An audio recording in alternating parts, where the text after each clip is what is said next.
Hello, bienvenue dans cette nouvelle vidéo qui va être un petit peu historique comme on aime bien les faire maintenant. Aujourd'hui on va parler d'un événement assez surprenant qui s'est déroulé puisque si tout le monde connaît la Joconde, cet incroyable tableau qui est sans doute l'une des œuvres d'art les plus célèbres du monde, saviez-vous qu'elle a déjà été dérobée au sein même du Louvre? Et ça a été toute une histoire comme je vais vous le raconter aujourd'hui. C'est un événement que j'ai appris dans Histoire Vraie quand j'étais toute petite et j'avais adoré. Et donc je suis trop contente de vous le partager aujourd'hui. On est parti.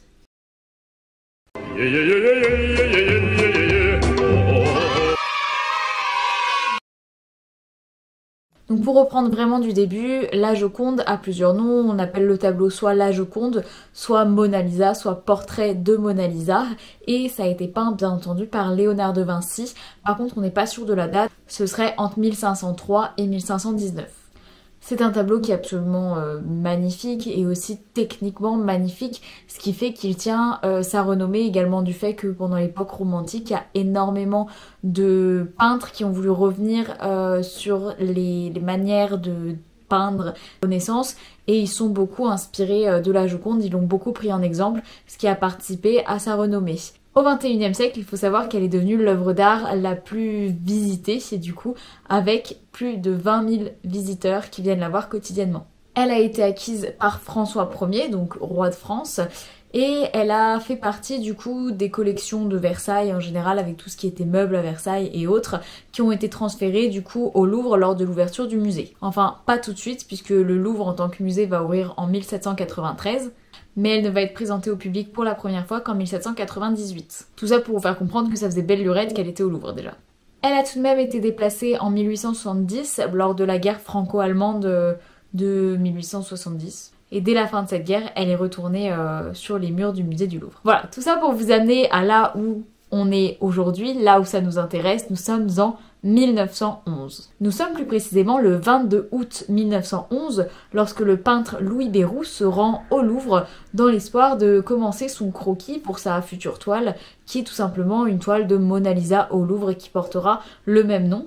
Mais à sa grande déception, il ne va trouver que 4 clous et le tableau a disparu. Alors à l'époque, ce n'est pas une grande surprise, enfin comment dire, on ne pense pas tout de suite qu'il a été volé, puisqu'il était assez fréquent que ce soit des gardiens ou des peintres ou autres, déplacent les tableaux au sein même du Louvre pour aller les faire restaurer ou simplement pour les changer de salle. Il n'est donc pas spécialement surpris, mais il est un peu déçu, donc il va aller interroger les gardiens pour savoir où est passée Mona Lisa.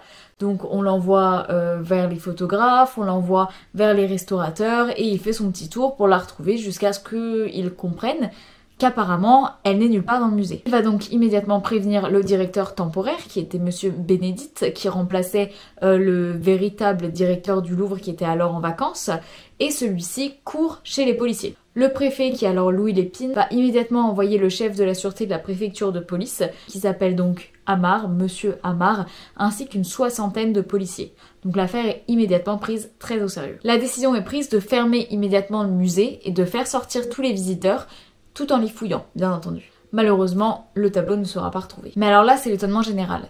Le tableau a disparu, il semble s'être volatilisé, mais on a quand même des gardiens, et il faut savoir que le tableau n'est pas une simple toile, c'est pas peint sur quelque chose que l'on pourrait enrouler.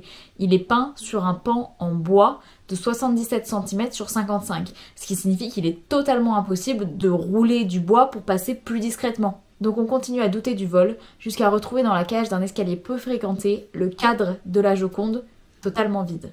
Alphonse Bertillon, qui est alors le criminologue et qui est présent sur place, va relever diverses empreintes digitales sur ce cadre, sur la vitre de ce cadre, et plus particulièrement une empreinte très nette de pouce. On remarque également que l'une des serrures, celle qui mène à une salle où était exposé un sphinx, a commencé à être dévissée, mais ça n'a pas été terminé. Donc on comprend que le voleur a dû prendre Mona Lisa, aller dans cette cage d'escalier qui est particulièrement peu fréquentée, enlever le cadre, enfin pour se débarrasser du cadre, pouvoir l'envelopper dans un tissu quelconque, et ensuite il a essayé de dévisser cette porte-là, cette serrure-là, de manière à pouvoir s'échapper par le sphinx, la salle du sphinx qui est un peu moins fréquentée. Cependant, comme ça n'a pas marché, on imagine qu'il a dû se faufiler parmi les visiteurs pour ne pas être vu et quitter tranquillement le musée. Alors là, une nouvelle conclusion se fait. Pour que cela soit possible, il faut absolument que le voleur en question soit un habitué des lieux et connaisse très très bien les lieux qui sont fréquentés ou non. Donc c'est forcément quelqu'un qui travaille ou a travaillé au Louvre. Comme on a l'empreinte digitale, l'idée va être de prendre les empreintes digitales de toutes les personnes qui travaillent au Louvre actuellement. Ça va être fait, mais au final, ça ne va absolument rien donner. Il y a alors 257 personnes qui travaillent au Louvre, mais aucune d'elles ne semble être coupable. Et en interrogeant les gardiens, on se rend compte que le fait qu'il soit passé, enfin que le voleur soit passé inaperçu, n'est pas si étrange, puisque en réalité la plupart étaient occupés à d'autres tâches. Au-delà d'être gardiens, comme on ne s'attendait apparemment vraiment pas à un vol, on leur avait donné d'autres missions à exécuter. Certains faisaient du nettoyage ou d'autres étaient en train de déplacer des œuvres. Dès le 23 août, l'annonce fait la une des journaux bien entendu, et les Parisiens sont absolument révoltés de la disparition de l'œuvre d'art, et d'ailleurs la plupart ne vont pas y croire, ils vont être persuadés qu'il s'agit là d'un canular. On va même réquisitionner des voyantes et des tireuses de cartes, mais bien sûr cela ne donne aucune véritable avancée. C'est seulement le 29 août que le musée va réouvrir ses portes au public, toujours sans la Joconde, et des centaines de visiteurs vont se ruer à l'intérieur dans l'espoir d'apercevoir les 4 clous au mur vides et se rendre compte de la réalité de la nouvelle qu'ils ont appris quelques jours plus tôt. Le poète Guillaume Apollinaire, très célèbre, est également emprisonné plusieurs jours pour complicité de recel de malfaiteurs. Il connaissait très bien un malfaiteur qui avait autrefois dérobé des statuettes au Louvre. Mais rien ne prouve qu'il soit lié à la disparition de la Joconde et donc il est relâché. Le peintre Pablo Picasso va également être inquiété et longuement interrogé, mais à nouveau cela ne va rien donner. Plusieurs personnes vont revendiquer le vol, bien entendu juste pour attirer l'attention sur eux. La Société des Amis du Louvre va passer une annonce annonçant qu'ils offrent une récompense de 25 000 francs pour toute personne ramenant la Joconde ou pouvant donner une information, et un anonyme va même doubler cette somme. L'Illustration, qui est un journal, va carrément dire qu'ils sont prêts à donner 50 000 francs à toute personne qui est capable de ramener la Joconde dans les bureaux. Le tableau acquiert ainsi une réputation mondiale. Tout le monde est au courant du vol de ce tableau. Et pourtant, le vol va rester irrésolu pendant plus de 2 ans. Le 10 décembre 1913, Alfredo Geri, qui est un Italien, un antiquaire italien, reçoit une petite lettre qui fait suite à une annonce qu'il a passée dans laquelle il disait vouloir trouver des œuvres d'art intéressantes. Et il reçoit donc cette petite lettre d'un faux nom qui lui annonce qu'il détient la Joconde. Alors bien sûr, notre antiquaire est au courant du vol de la Joconde, je vous ai dit que c'est quelque chose qui était mondialement connu, et il croit donc immédiatement à un canular. Malgré tout, il accepte de rencontrer l'homme en question. Et il se rend compte qu'il ne s'agit là pas du tout d'un canular. Avec surprise, il se retrouve face à face avec le véritable tableau.